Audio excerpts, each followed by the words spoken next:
ninaingia kipengele B ambacho ni upinzani na usumbufu kutoka ndani ya kundi. Mungu anisaidie na uelewe pia. Upinzani unaweza ukatoka pia ndani ya kundi. Upinzani wa kwanza ndani ya kundi tunapata katika Nehemia sura ya 5. Leo tunaangalia upinzani wa ndani. Kama muda ukiniruhusu, nitaingia na upinzani mwingine tena wa nje ulijitokeza, kwa sababu tunakwenda hatua kwa hatua. Ndio maana nikasema nimejaribu kutenganisha, lakini hebu twende taratibu. Twende kwenye Nehemia sura ya 3 mstari wa 5. Inasema sehemu iliyofuata ilikarabatiwa na watu kutoka Tekoa. Watu hao wanaitwa wanatoka Tekoa, walikuwa na kisehemu chao wanafanya kazi. Biblia inasema lakini wakuu wao walikataa kufanya kazi chini ya wasimamizi wao. Kazi inaendelea, maadui kule nje kweli wanayofanya, lakini ndani ya kundi wanapatikana viongozi wanaowavunja moyo watu kufanya kazi. Biblia inasema hawa watu wa Tekoa, wanaitwa watu wa Tekoa, kutoka Tekoa, wakuu wao walikataa kufanya kazi. Sasa tuna kazi ya kujenga ukuta, lakini watu waliokuwa wamepewa au wamechagua kisehemu chao kujenga, wale wasimamizi, viongozi wao wanawakatisha tamaa, wanakataa kufanya kazi.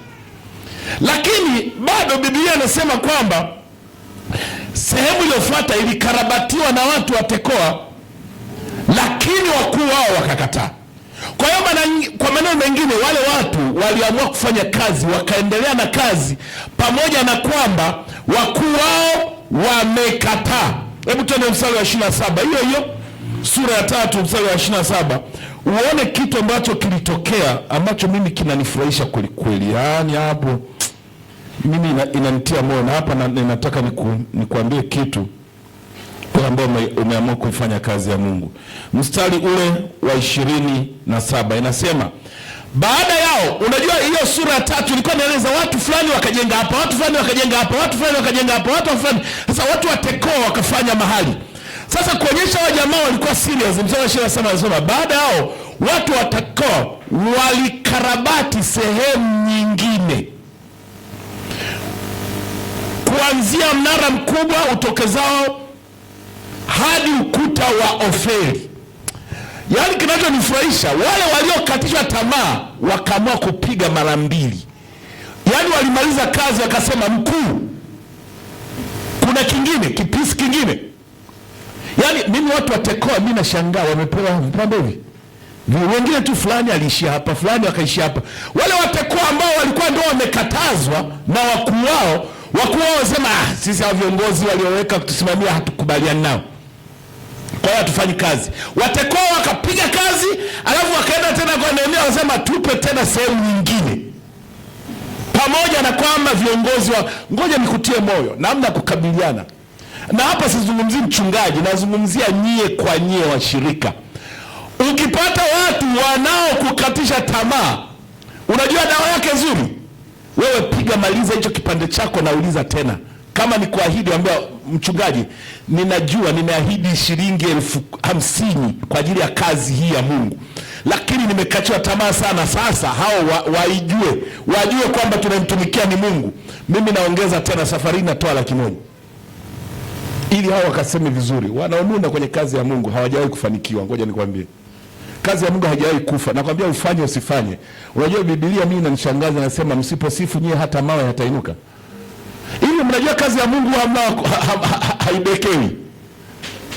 Yaani wewe ukiamua kutofanya tena, Mungu ni kama ndio anamchochea, ila shida unajitafutia wewe. Sasa shida wewe unasikia wanagoma, umeona kina fulani wamegoma, sasa hawataki kufanya kazi. Kisa viongozi waliopewa hatufai. Na kiongozi mkuu naye hamumtaki. Nehemia naye sasa hapo ataelewa, sasa ndio ajifunze. Alipuuza tu akakaa, akaambia nyie mliamua kufanya kazi, endeleeni. Walipoomba kazi nyingine akawapa. Kama mshirika, uwe tayari kushiriki katika kazi ya Mungu au mipango ya kanisa bila kukatishwa tamaa. Hawa watu wa Tekoa wanatufundisha kitu, kwamba pamoja na viongozi wao kukataa, lakini wenyewe hawakukubali, wakaendelea kuchapa kazi. Jambo la pili, upinzani wa ndani. Sura ya 4 mstari wa kwanza. Sanbalati aliposikia kwamba tulikuwa tunajenga ukuta upya, alikasirika, akawa na uchungu sana. Aliwadhihaki Wayahudi, nilikwambia alifika mahali akawadhihaki mbele ya rafiki zake wa jeshi la Samaria, nilikwambia anatoka Samaria, akisema hawa Wayahudi wanyonge wanafanya nini? Je, wataweza kurudisha ukuta wao? Je, watatoa dhabihu? Je, wataweza kumaliza kujenga kwa siku moja? Je, wataweza kufufua mawe kutoka marundo na vifusi vilivyoungua hivyo? Mstari wa 3, Tobia Mwamoni aliyekuwa upande wake akasema, wanachokijenga hata kwa mbweha angepanda juu yake, huo ukuta wao na mawe ungelibomoka. Akaingia kwenye maombi mtumishi wa Bwana Nehemia. Mstari wa 4, e Mungu wetu utusikie, kwa kuwa tumedharauliwa. Hizi dharau Bwana, nilikwambia aliomba maombi ya ajabu sana, asema warudishie makutano matukano yao kwenye vichwa vyao wenyewe, watoe ili wawe nyara katika nchi waliowateka. Usiusitiri uovu wao wala usifute dhambi. Nasema jamaa alikasirika. Anasema hata dhambi yao usifute, kwa kuwa wamewatukana wajenzi mbele. Haya, mstari wa 6, basi tuliujenga upya ukuta mpaka wote ukafika nusu ya kimo chake, kwa kuwa watu walifanya kazi kwa moyo. Na ndicho hicho ninachotaka kukiona. Mstari wa 7, lakini wakati Sanbalati, Tobia, Waarabu, Waamoni na watu wa Ashdodi waliposikia kwa ukarabati wa ukuta wa Yerusalemu ulikuwa unaendelea na mianya ilikuwa imezibwa, walikasirika sana. Wote walifanya shauri pamoja kuja kupigana dhidi ya jeshi la Yerusalemu na kuchochea machafuko dhidi yake, lakini tulimwomba Mungu. Unaona tena naomba Mungu. Jamani, maombi ni kitu cha muhimu. Biblia hapo inasema sasa tukamwomba Mungu, sio tu Nehemia peke yake, bali tulimwomba Mungu wetu na tukaweka ulinzi usiku na mchana kupambana na vitishio. Sasa mstari wa 10, wakati ule ule au wa nje wanafanya. Mstari wa 10 nasema watu wa Yuda wakasema, nguvu za wafanyakazi zinapungua, nacho kifusi ni kingi mno, kiasi kwamba hatuwezi kujenga upya ukuta. Watu walilalamika, wamechoka. Watekoa walikatishwa tamaa na viongozi wao. Baadaye kakatokea kakundi tena mle, kakasema hii kazi ni nzito mno, kifusi. Si ndio ule na wale wapinzani wanasema hii kifusi chote watakiokota kweli watamaliza. Sanbalati ndio alisema. Jamaa akasema kwa kweli yale kama maneno yule Sanbalati alivyosema kwa kweli ni sahihi. Sasa mzee Nehemia, hatuwezi kuendelea kufanya. Ukuta umefika nusu ndio, lakini kifusi ni kingi mno. Nguvu ya wafanyakazi zinapungua, kifusi bado kingi mno, kiasi kwamba hatuwezi kujenga ukuta. Hili jambo haliwezekani. Wapo wasio hatuwezi. Jamani, kwenye makundi ya Mungu, kwenye makanisa ya Mungu. Na hapo ndipo utaona kazi ya uchungaji. Kama unafikiri uchungaji ni kula raha, karibu kwenye uchungaji. Nikukaribishe, ndio utajua. Yanaweza kaibuka watu wakagoma kabisa kazi, na hao watu wakasikiwa kwamba bwana, suluhisho kubwa, ngoja nikupe suluhisho kuu, ni kuwatia moyo wale wanaoendelea. Kwa sababu pale juu tunaambiwa ule mstari wa 6, watu walikuwa na moyo wa kufanya kazi. Sasa badala ya kudili, ngoja nikusaidie kama ni kiongozi wewe, hata kama ni kwenye uongozi wa idara, badala ya kudili na wale wachache wanaokatisha tamaa wanasema hatuwezi, dili na wale hata kama ni nusu ambao wako tayari kufanya kazi. Na hapa unashangaa, pamoja na kwamba imeandikwa, lakini Nehemia wala hakukaa nao. tuanze kujadiliana. Yeye umesema hatuwezi. Juzi niliwaambia kuna kina mama siwezi, yaani kila kitu siwezi, hiki siwezi, maombi siwezi, tangaza michango siwezi, tangaza maombi siwezi, tangaza sijui jamani tuje basi tuchote maji siwezi. Sasa wewe kazi ya Mungu utaiweza lini?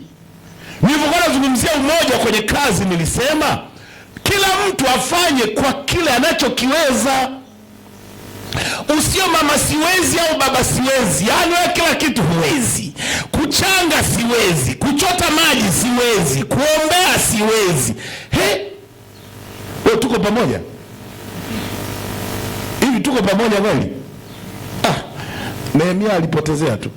Lakini unaposikia chochote au wewe mshirika unapojisikia kuchoka, mimi nikupe ushauri mmoja tu. Jitie moyo au jitie nguvu kwa Bwana. Daudi, kuna story moja inasema wakati kambi yake imevamiwa na maskari wote wamegoma na wanataka kumpiga maskari wake mawe. Nafikiri Mambo ya Nyakati kama sikosewa kwanza sura ya 30 nafikiri. Inasema kuna neno linanifurahisha, asema akajitia nguvu kwa Bwana. Akaamua kwenda kuuliza kwa Mungu. Anasema Mungu, niende nitawafuata au? Unajua jamaa kila mtu anamlilia mke wake ati. Anasema wewe mke wangu, watoto wangu, mwanajeshi wenyewe. Sasa alafu wewe ndio ulitupeleka kwenda kupigana vita na Wafilisti. Wewe una akili kweli ya Daudi? Tena Biblia inasema wakachukua mawe wampige kiongozi, fikiria. Kiongozi wao wampige mawe. Biblia inasema akajitia nguvu kwa Bwana. Kama wanajeshi wenyewe wamekugomea, sasa unafanya. Mimi nikutie moyo. Njia moja hapo rahisi, wewe ambaye unajisikia kuchoka, mimi nikutie nguvu, nikutie moyo kwamba hebu jitie moyo, jitie nguvu kwa Bwana. Chagua, nenda tu kwa Mungu, ambie Mungu, hii kazi ni nzito, tuwezeshe. Hakuna kazi ya Mungu haijawahi kuwa kuna wanaoweza, lakini tunayaweza mambo yote kwake yeye atutiaye nguvu. Kazi ya Mungu haijawahi kuwa rahisi. Kwanza ina upinzani wa kutoka nje, lakini leo nasema hata upinzani wa ndani. Mungu atusaidie. Jambo la tatu, Nehemia sura ya 5. I say hapa sasa Mungu anisaidie. Kuna kitu kilijitokeza kigumu. Hebu tuisome hizo sura ya 5 taratibu, alafu nitaielezea pale mtakapoishia hapo sura ya 5 yote, lakini hebu tuone. Wakati huu wanaume na wake zao wakalia kilio kikuu. Jamani, kazi hapo inaendelea. Ili unajua kazi ya ujenzi inaendelea. Yaani hapo angalia, kazi ya ujenzi inaendelea, kujenga ukuta. Biblia inasema wakati huo wanaume na wanawake zao wakalia kilio kikuu dhidi ya ndugu zao Wayahudi. Wakati yaani wanaendelea kujenga, wengine wakaanzisha kilio. Na kilio kinahusu nini? Mstari wa 2. Baadhi yao walikuwa wakisema, sisi wana wetu na binti zetu tuko wengi, ili tuweze kula na kuishi ni lazima tupate nafaka. Njaa imeingia katika familia za watu. Na kilichosababisha, mstari wa 3, wengine walikuwa wakisema, tunaweka rehani mashamba yetu, mashamba ya mizabibu na nyumba zetu, ili tupate nafaka wakati wa njaa. Inawezekana usielewe. Hebu tuendelee kidogo. Mstari wa 4. Bado kukawa na wengine waliokuwa wakisema, ilitubidi tukope fedha ili kulipa kodi ya mfalme kwa ajili ya mashamba yetu na mashamba yetu ya mizabibu. Mstari wa 5. Ingawa sisi, hapa ndio kwenye neno, ingawa sisi ni mwili na damu moja sawasawa na watu wa nchi yetu, na ijapo wana wetu ni wazuri kama wana wao, bado inatupasa kuwatoa wana wetu na binti zetu kwenye utumwa. Baadhi ya binti zetu wameshakuwa watumwa tayari, lakini hatuna uwezo wa kuwakomboa kwa sababu mashamba yetu na mashamba ya mizabibu yetu ni mali ya wengine. Mstari wa 6. Nehemia anasema, niliposikia kilio chao na malalamiko, kilio na malalamiko yao haya, nilikasirika sana, nikayatafakari kwa akili yangu, nikiwalaumu wakuu na maafisa viongozi, nikawaambia mnawaonea ndugu zenu kwa kuwatoza riba. Basi nikaitisha mkutano mkubwa ili kuwashughulikia na kusema, kulingana na uwezo wetu tumewakomboa ndugu zetu Wayahudi waliokuwa wameuzwa kwa watu wasioamini. Sasa mnawauza ndugu zenu ili wauzwe tena kwetu. Walinyamaza kimya kwa sababu hawakupata chochote cha kusema. Mstari wa 9, bali nikaendelea nikasema, mnachokifanya si sawa. Je, haikuwapasa kutembea katika hofu ya Mungu wetu ili tuepukane na shutuma za adui zetu wasioamini? Mimi na ndugu zangu na watu wangu tunawakopesha watu fedha na nafaka, lakini jambo hili la kutoza riba likome. Unaweza usielewe, iko hivi: watu walianza kulemewa na mahitaji yao na hasa chakula, na kilichosababisha ni hiki: wakati wakiishiwa chakula wanaenda kutoa rehani mashamba, wanatoa rehani, mnajua dhamana au rehani, kwamba usipolipa hii inakuwa ya kwangu. Na ilifika mahali mpaka watoto, bwana, huyu binti huyu kijana akae kwako awe mtumwa mpaka nitakapolipa. Halafu wanashindwa kulipa, halafu wanachukulia. Ndio maana anasema, kwani watoto wetu sio wazuri kama wakwao? Simesikia wanavyosema. Sasa wanaotutesa ni ndugu zetu. Kifupi, Wayahudi wenzetu wanatutesa wenyewe, hata pesa wanazo na tunashangaa. Alafu sisi ndio tumekuwa watumwa wao tena. Tumetoka utumwani huko, alafu na huku tena tuje utoe watumwa. Mambo hayo yanakuwaje? Wakalia na wakalalamika. Nehemia kama kiongozi afanye nini? Akaambia, sasa jamani, hebu ngoja. Kwa hiyo kulikuwa na mzigo wa familia umekuwa mkubwa, familia zimekuwa kubwa, hawana chakula.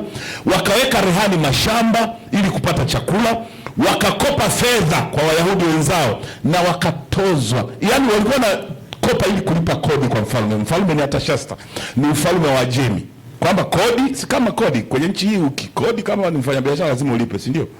Sasa ili kupata fedha wanawafuata wenye pesa, wanaambia tena hili linaeleweka sana leo. Kuna michezo mingi ya riba, si mnafahamu ile yenye damu. Mtu anakupa, unashangaa baada ya miezi miwili umekopa tu milioni, imefika milioni 1.5. Riba 500,000. Sasa hili litokea, wanakopa ili walipe kodi, halafu wanakana kwa kopa wale waliowakopa wanatoza riba. Lakini pia wakauza watoto kuwa watumwa kwa Wayahudi wenzao. Sasa haya mambo akayasikia Nehemia. Nehemia, Biblia inasema alikasirika sana na ikabidi asitishe kazi. Mungu tusaidie. Akasema, acheni njoni tufanye kikao. Sisi tumesoma maandiko. Nikaitisha kikao cha dharura. Anasema, malalamiko yamenikuta, watu wamefifishwa, watu hawawezi kufanya kazi. Akaitisha kikao, akauliza, jamani, hivi kinachoendelea mimi naona sio sahihi mbele za Mungu. Hebu niambie, nimekwaje? Tulikuwa watumwa, tumetoka kule tena tuje tulete watumwa humu ndani yetu wapatikane watumwa. Na hili jambo la riba, kwani usimkopeshe tu atakulipa? Kwani riba mpaka upate riba? Si ni ndugu yako huyu? Akaitisha kikao, akawaomba. Sasa sikiliza mstari wa 11, warudishieni mara moja mashamba yao ya mizabibu na mashamba yao ya mizabibu, mashamba ya mizeituni na nyumba zao walizoweka rehani, tafadhali warudisheni. Pia riba yao mnayowatoza, hiyo wakope hivi baadaye zinapanda, no. Wanayowatoza na sehemu ya fungu la 100 la fedha, nafaka, divai mpya pamoja na mafuta. Mstari wa 12. Yaani nilisoma mimi wakati najiandaa mpaka nilitoa machozi. Niliwaheshimu sana watumishi. Biblia inasema wakasema, tutawarudishia na hatutataka kitu chochote zaidi kutoka kwao, tutafanya kama ulivyosema. Huu ndio umoja. Ndio kazi ya Mungu inatakiwa kuwa hivyo. Ninachotaka kusema ni kwamba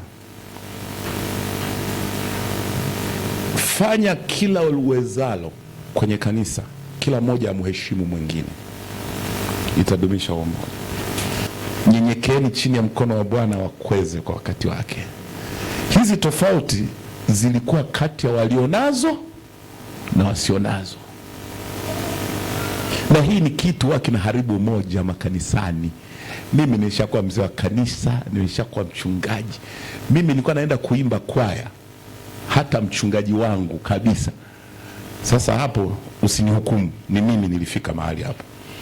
Tukienda mahali tukikaribishwa, namwambia naomba godoro langu uliweke kule wanakolala wanakwaya wangu. Tufanye kila liwezekanalo kuepuka kuonea wengine na kunyanyasa wengine, tuheshimiane na kusaidiana kama mwili mmoja. Yaani wewe hata walio hoi watie moyo tu. Mmeona hii tabaka hii? Watu wanataka wa take advantage ya umaskini wao, wenyewe watajirike.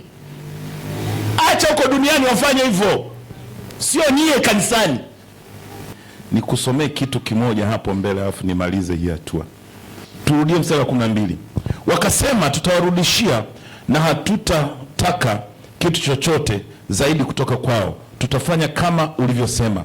Kisha nikawaita makuhani na kuwafanya wakuu na maafisa kuwapa kuwa kile walichoahidi. Yaani Nehemia alikuwa yuko serious. Mmesema kweli makuhani njoo, nimeambia alikuwa na heshima makuhani. Yeye hakuwa kuhani. Akaita makuhani asema wale kiapo mbele ya madhabahu. Ni kweli kuanzia leo hatutakopea, tutachukua riba, na kuanzia leo tutanyang'anya mashamba. Asema ili tuwape mbele za Mungu. Walikuwa na heshima sana viapo. Mstari wa 13, pia nikakung'uta makunjo ya vazi langu na kusema, kila mtu ambaye hatatimiza ahadi hii Mungu na amkung'ute.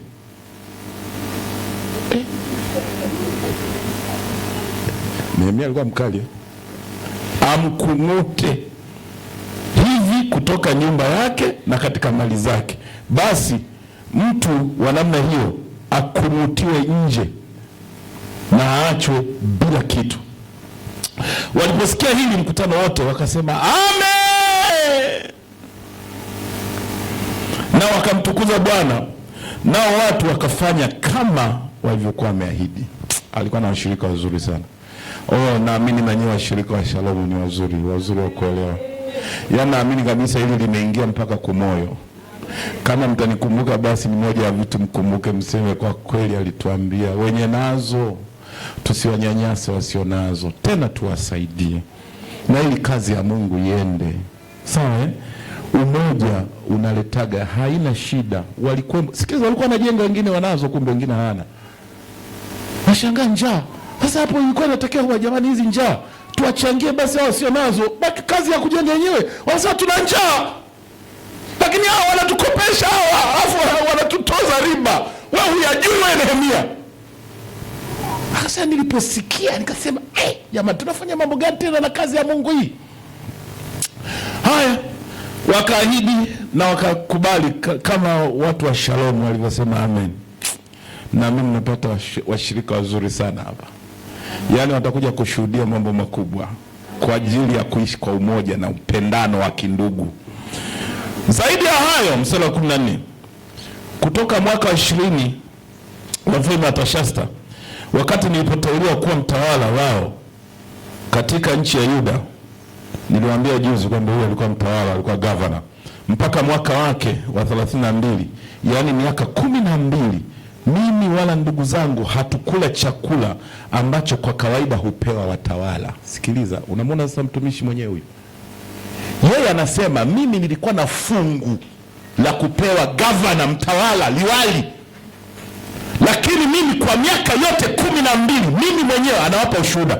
Sio kwamba ninawakandamiza nyie, mimi mwenyewe miaka 12 kama liwali sijawahi kudai chakula, yani ambacho ni kawaida yangu.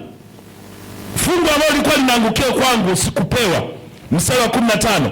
Lakini watawala wa mwanzoni, wale walionitangulia, waliwalemea watu na kuchukua kutoka kwao shekeli 40 za fedha. Sijui ni hapa juzi niliwaambia shekeli 40 ni sawasawa na shekeli moja ni sawasawa na shilingi 750. Kwa hiyo shekeli 40 ni kama 30,000. Anasema hao waliotangulia walichukua shekeli 40 pamoja na chakula na mvinyo. Wasaidizi wao nao walijifanya kuwa juu ya watu, yaani hata wale waliowasaidia wale watawala walikuwa wanajifanya wako juu kuliko watu wengine. Lakini kwa kumheshimu Mungu sikufanya hivyo. Mimi Nehemia, watumishi wangu na wenyewe ni watumwa, tuko nao kazini. Yaani tumefanya mambo yote, tuko kazini, na hata yule fungu la mimi kama governor nimelikataa, pamoja na kwamba ni haki yangu. Mstari wa 16, badala yake nilijitoa kwa bidii katika kazi ya ukuta huu. Jamani, kuna jambo la kujifunza hata viongozi. Yaani anasema mimi nimejitoa kwa ajili ya kazi, sielewi kingine zaidi ya kazi. Hata ugavana wangu nimeuweka pembeni. Nina marupurupu ambayo nastahili, lakini nilikuwa siyachukui kwa ajili ya kazi. Hatukujipatia shamba lolote, hata shamba mimi sijawahi kununua. Zaidi ya hayo, Wayahudi na maafisa 150 walikula mezani pangu. Sikiliza, watu walikuwa nakula kwa Nehemia, watu 150, pamoja na wale waliotujia kutoka mataifa jirani, yaani watu wageni kwa mtawala, si ndio? Unajua ikulu nini pale, niwaambia huyu ni mkuu wa mkoa. Sasa pale watu wageni wengi. Lakini anasema nilikuwa na watu wanaokula 150 kila siku. Kila siku niliandaliwa maksai moja. Sikiliza alichokuwa nakula kila siku. Anakula ng'ombe moja, kondoo 6 wazuri. Chakula cha huyu jamaa. Ng'ombe moja, kondoo 6 na kuku na mvinyo wa kila aina. Yaani huu wa kutoka wapi, huu wa kutoka Dodoma, huu sio kutoka wapi, huu tulikuwa tunaweka hapa. Kila baada ya siku 10. Licha ya mambo haya yote, sikudai chakula kilichokuwa fungu la mtawala. Yeye mwenyewe hakudai, kwa sababu madai yalikuwa mazito sana kwa watu hawa. Yaani nyie mlitakiwa mnilishe, nilitakiwa nidai kwenu mimi hivi vitu mniletee kama mtawala wenu, lakini sijadai. Namfurahia mstari wa 19, unikumbuke kwa fadhili, Mungu wangu, kwa yote niliyowafanya kwa ajili ya watu wako. Alifika tu akaomba Mungu, asema Mungu nikumbuke. Nafikiri Biblia ile inasema unikumbuke kwa wema, unikumbuke kwa fadhili, sio unikumbuke kwa wema niliowatendea watu wako. Maana mimi ni mfano, ni kielelezo. Chukueni hiyo viongozi, tumesema wewe kielelezo. Hii hapa. Kwa hiyo yeye alikuwa tayari kuona kazi tu inafanyika. Kikubwa kwake ni kazi ifanyike. Yaani kama ni kwa kula kutokula, kwa kunyimwa haki zangu kutonyimwa. Sasa na nyie muige mfano, nyie ambao mmebahatika mambo yenu mazuri. Ndicho alichokuwa nawaambia. Na ashukuriwe Mungu kwamba watu wote walikubali, na yeye alitoa ushuhuda wake binafsi wa kwamba hakudai haki yake kama governor, ili kuweka kipaumbele kwenye kazi ya Mungu. Jamani, kazi ya Mungu namna, angalia sasa. Nimewaambia namna conflict hizi za tofauti tuache, tusiwe, tuheshimiane wote, tusaidiane wote, na kila mmoja asimame kwenye zamu yake.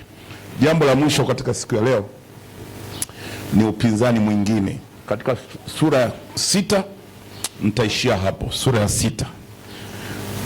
Kuna upinzani mwingine kutoka nje. Amemaliza jamani, nimemhurumia huyu jamaa. Nimemhurumia kupitiliza. Yaani anamaliza hili linaruka lingine. Tumalizie upinzani na usumbufu kutoka nje tena mwingine. Sura ya 6. Habari zilipofika kwa Sanbalati, wameanza tena. Jamani, huyu Sanbalati nyewe mwacheni tu. Habari zilipofika kwa Sanbalati, ametoka kupigana na watu wa ndani. Sura ya 6 nasema habari zilipofika kwa Sanbalati, Tobia pamoja na Geshemu Mwarabu na adui zetu wengine kwamba nimejenga tena ukuta na hakuna nafasi iliyobakia ndani mwake. Haya, tuombe mstari wa 14 na wa mwisho. Mungu wangu, wakumbuke Tobia na Sanbalati kwa sababu ya yale walioyatenda. Pia kumbuka nabii mke Noadia na manabii wengine ambao wamekuwa wakijaribu kunitisha. Kumbe alikuwa sio mmoja tu. Sasa nisikilize. Kuna vitu katika maisha tunaita conspiracy. Conspiracy au njama. Kama ulishasikia vitu vinaitwa njama. Moja ya kitu adui anakitumia ni njama. Conspiracy. Njama. Sasa walifanya njama kinyume na Nehemia ili wafanye mipango. Na njama ni nini? Njama ni mipango ya siri au ya hila ambayo watu wanafanya jambo lisilo halali, isiligo, jambo ambalo sio halali, lakini wanapika jambo ili kwamba ionekane kuna ukweli, alafu wakuangamize. Hiyo inaitwa njama. Sasa tunaona njama ya kwanza kabisa, wanasema njoo tufanye suluhu. Bwana, wamejaribu mara 4, wanamwambia twende tukakutane kwenye mji unaitwa Ono, tambarare ya Ono, njoo tuje tuongee, vitu vyako havijakaa sawa. Na mara 4 walijaribu kufanya hivyo, na inasadikiwa Ono ilikuwa ni kama maili 25 kutoka Yerusalemu, maili kama 25 kwenda nje ya mji. Sasa Nehemia akafikiri, akasema hapana, hawa jamaa wanataka tusimalize, nimesikia maandiko, nisimalize hii kazi. Akawakatalia mara zote, akakataa shauri la adui. Aliwaambia kwamba alikuwa na shughuli nyingi sana na hakutaka kuacha kazi ambayo alikuwa ameamua kuwa focused na kazi. Ngoja nikusaidie mpendwa, kazi iwe ni biashara, iwe ni kazi ya Mungu, jambo lolote ambalo Mungu akiweka mzigo moyoni mwako, moja ya kitu adui atakachofanya ni njama. Njama. Watu wanasuka mambo ambayo si kweli. Mliopo makazini mnajua maana ya njama vizuri. Mimi mwenyewe nishatungiwa njama. Leo ngoja niwaambie, nishaitwa mpaka maadili ya viongozi mimi. Sina lokole wangu. Ngoja niwape siri sasa. Na watu wametunga njama kabisa, nikaitwa live. Sikwambii waliokuwa wamenishtaki. Nikasema mimi. Alafu mimi walivyonihoji mwishoni nikasema mimi ni mchungaji. Kamwambieni huyu aliyowaletea kwamba nimemsamehe bure. Na Mungu amrehemu. Yaani yamepikwa mambo, yamepikwa. Shida nini? Njama. Yaani wakiona tu unafanikiwa, mambo yako yanakwenda vizuri. Oho. Njama ni kitu cha kawaida kwenye maisha. Na hapa wanataka sema, Bwana sikiliza, tuna issue, njoo tuongee wewe tuyamalize. Tufanye suluhu, tutakutetea wewe kwa mfalme. Una matatizo, kuna vitu. Njoo tuongee. Akasema siwezi. Mnachotaka mimi nisimalize hii kazi. Jambo la pili, ikawa njama ya uzushi. Njama ya uzushi anasema, tumesikia, imesikika kwa mataifa yote kwamba nyie Waisraeli mnataka kuasi. Na kuambia kweli, hata kanisa mweza mkaambia tu kwamba Bwana, naona hili kanisa hapa mambo kama mna njama zenu. Watu wanaweza kazua la kuzua kabisa, yani ambao halipo. Kwa hiyo mstari wa 5 mpaka wa 9 inaonyesha barua. Huyu Sanbalati anatuma barua, anamtuma mtumishi wake, anamwambia eti mna mpango wa kuasi dhidi ya mfalme. Unajua alichofanya? Alituma wajumbe, akaipuuza ile barua, akasema hamna kitu kama hicho, na akaendelea kupiga kazi. Ngoja nikutie moyo, chochote cha Mungu, piga kazi, ujasiri wa kufanya kazi. Kuna vitu vya kupuuza, kuna vitu tu vya lakini kikubwa pia maombi. Simona mpaka alikuwa naomba, anasema Mungu akumbuke Sanbalati na Tobia. Mambo wanayofanya wananikera kwa kweli. Sasa wewe unaridhika tu. Wamenifuata tena. Shoga wameanza tena. Umeomba? Hapana. Yaani nina wewe tu mpaka kesho. Maombi, yani kama kuna semina hii, maombi binafsi hapa. kabisa kukumaliza. Naona waacha kabisa kirahisi kabisa, kirahisi. Sasa nenda kwenye magoti, dawa yako ni magoti, kashtaki kwa Mungu. Lakini cha pili, hamna kitu kama hicho. Uasi, mimi ni mnyweshaji, alafu mimi nimetoka Ikulu. Sasa kwa taarifa yenu, mimi nilikuwa namshangaa, sijui kwa nini nafikiri Nehemia alikuwa ni mnyenyekevu sana. Angeambia mimi ni mnyweshaji wa mfalme, nilivyoaminiwa hata mimi naonja kwanza chakula chake kabla hajala. Leo na barua hii hapa ninayo, alafu mimi nipange uasi eti dhidi ya mfalme? Kwa hiyo akaendelea kuchapa kazi, wakaona haitoshi, wakasema sasa kufanya kikao cha suluhu imeshindikana. Tulipojaribu kufanya uzushi kwamba ameanza uasi, ameipiga chini, sasa twende kwa Mungu wake. Wakakwenda kulipa nabii. Sasa ndio mambo ya ndani nayo sasa manabii wa kukodiwa tena. Ila jamaa walikuwa wamekusudia, jamani. Unajua siku zote hizi mimi nachochekesha, ngoja nitawasomea jambo la mwisho hapa. Lakini huyu mtu wa habari ambaye ni Shemaya, ambaye ndio aliwekwa kwa siri, anasema wakutane hekaluni ili wakimbie maadui. Akasema mimi siwezi kukimbia maadui, mimi ndio kukimbia, hapana. Jambo jingine, tukakaa hekaluni, mimi nimekuwa kuhani, mimi nitendeshe dhambi tangu lini mimi na kuhani? Mimi nikakae nikajifiche eti hekaluni, sijui sasa waende patakatifu wanajua wenyewe. Maana wakiishia kwenye ua itakuwa shida. Labda akaingia pale kule kwa makuhani kule, labda angalau patakatifu. Lakini hata patakatifu. Sasa hata hivyo nikajifungia ili weje? Nia mnataka kunikosanisha na Mungu? Akawakatalia. Kwa hiyo suluhisho la kwanza, puuza njama. Usihangaike nazo. Kuna njama zingine za kupuuza. Lakini kikubwa, muombe Mungu akupe macho ya rohoni. Na ndio hapa sasa tunatakiwa tuombe Mungu na kutupa macho ya rohoni. Nehemia aliona kabisa rohoni hili jambo si kweli, kuna watu wanaoendelea, na namshukuru Mungu Nehemia aligundua hizo njama kutokea kwenye maombi, kutokea rohoni. Jambo la mwisho, endelea kufanya kile unachofanya bila woga. Chapa kazi, usisimame. Kile ambacho ni cha Bwana lazima kazi iishe. Sasa ninamshukuru Mungu. Mstari wa 15, hebu niwekee hapo mstari wa 15 nikwambie habari njema aisee. Alafu mstari wa 15 hebu niwekee hapo mwanangu. Basi ukuta ukakamilika siku ya 25 mwezi wa Eluli, kazi ambayo ilichukua siku 52. Mnaonaje hizo siku 52? Utafikiri miaka 52. Hivi mbona hivyo upinzani? Only 52 days. Tunazungumzia mwezi moja labda na nusu. Okay, likaribia miezi miwili, siku 30. Hata miezi miwili haikukamilika. Hivi tulivyoanza kuzungumza upinzani, mmeona ule upinzani? Mmeamini sasa adui alivyo mpuzi kwenye kazi ya Mungu? Siku 52 utafikiri ni miaka 52. Ukianza kufikia jinsi walivyohangaika wa jamaa. Haya, nikuulize swali. Alitumwa na Mungu, hakutumwa na Mungu? Alitumwa na Mungu. Sasa kwa nini wewe mambo ya kwako unaona kwamba yapite kirahisi tu, shetani afurahie? Usimuone hizi mbinu upinzani huu.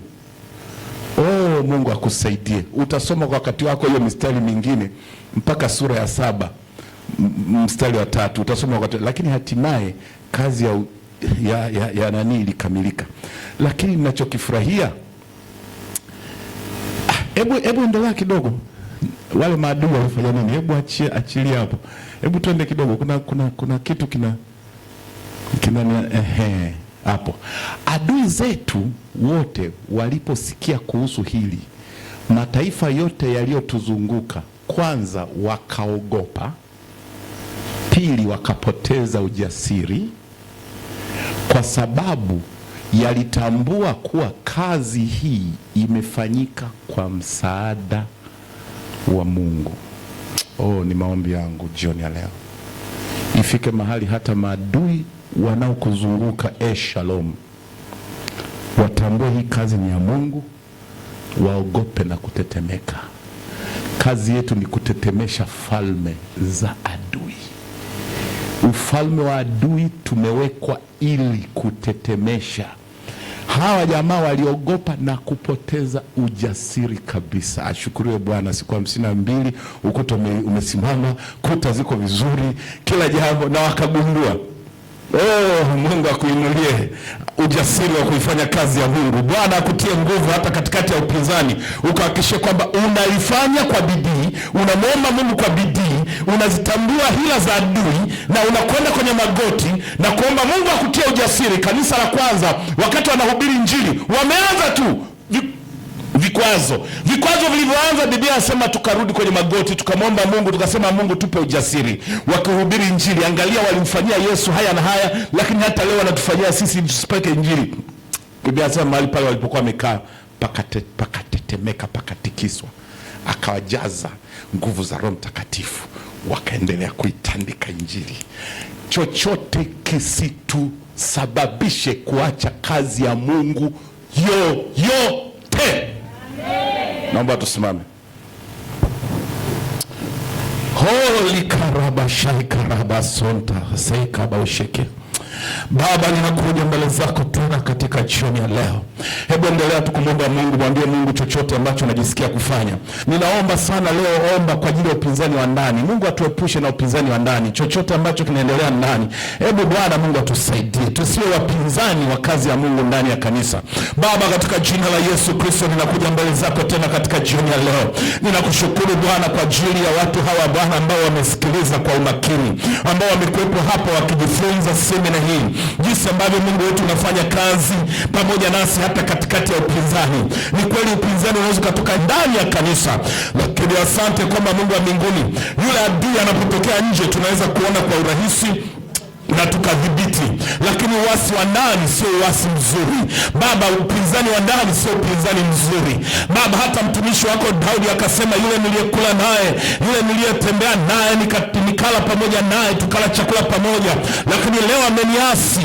Mungu wa mbinguni, kusipatikane watu ambao roho ya adui itawaingia na kuleta ugumu kwa ajili ya kazi ya Mungu hapa Shalom. Mungu wangu na Baba yangu, ninakusihi wape neema watu hawa, kila moja Bwana ambaye anasikiliza maneno haya, kila yote ambaye Mungu ataendelea kusikiliza maneno haya, ukawape neema, ukawape nguvu, ukawape uwezo wa kukabili na kutambua hila za mwovu ibilisi. Weka roho ya maombi binafsi, ili kwamba mtu yoyote asitumiwe na ibilisi kwa ajili ya kuleta uchovu, kwa ajili ya kuleta dhihaka, kwa ajili ya kuleta malalamiko, kwa ajili ya kuleta Mungu wa mbinguni Baba mambo ambayo yanakwamisha kazi yako mahali hapa. Baba ninaomba, Baba ninaomba, Baba ninaomba neema yako, neema yako, neema yako, neema yako, kama ambavyo tumejifunza habari za Nehemia, unao kusudi kwa ajili ya kuleta somo hili katika kanisa la Shalom. Mungu wangu na Baba yangu, ninaomba Bwana ukapate kumjalia, hata kama kuna watu ambao wamekubali kutumiwa na ibilisi, wamekubali kutumiwa na watu kutoka nje kwa ajili ya kuharibu kazi yako, kwa jina la Yesu, kwa jina la Yesu ninakuja kinyume, kwa jina la Yesu ninaharibu kazi zote za ibilisi. Ninabatilisha kila mipango iliyo kinyume na kazi yako, maana mtumishi wako Nehemia alikuwa akiomba kila baada ya muda, akiona vitisho vinazidi, anakwenda magotini akasema, Mungu nikumbuke, anasema Mungu nisaidie, Mungu niwezeshe, Bwana nitie nguvu. Likaraba saika raba sheke tosaika mandoria karaba saika potoseke tosaika mandoria daseka raba bosaika posheke ole karaba saika tosaika nota seke likaraba saika tosaika pato saika lusa karaba bosaika monte seke tosoko kwataria bosaika raba sai. Ninakuja kinyume, nakuja kinyume. Biblia inasema shetani alipomaliza majaribu yote akamwacha kwa muda, alimwacha Yesu kwa muda, maana yake alirudi kwake pia. Alipambana na Yesu baada ya kuzaliwa, alipambana na Yesu wakati anakuwa, alipambana na Yesu wakati anahubiri, alipambana na Yesu anakwenda msalabani. Najua adui hataacha, najua adui ataendelea kufanya, Akimaliza jaribu moja, akimaliza upinzani moja, analeta upinzani mwingine, lakini milango ya kuzimu haitaliweza kanisa. Baba, ninatangaza katika mji huu na katika madhabahu hii kwamba utalijenga kanisa na milango ya kuzimu haitaliweza kanisa lako, haitatikisa kanisa lako. Watakuwa na umoja na mshikamano, watakuwa na upendo na kuheshimiana, watafanya kazi kwa umoja. Kila mmoja atamwona mwenzie ni bora, kila mmoja atamthamini mwenzie. Bwana, walio navyo na wasio navyo, wote watajiona ni watoto wa baba moja, wote watajiona ni familia moja. Bwana, ukapate kutenda, Bwana ukapate kufanya, Bwana ukakomeshe upinzani, ukakomeshe kila hila za wale mwovu, ukabatilishe kila mpango wa wale mwovu, katika jina la Yesu, katika jina la Yesu.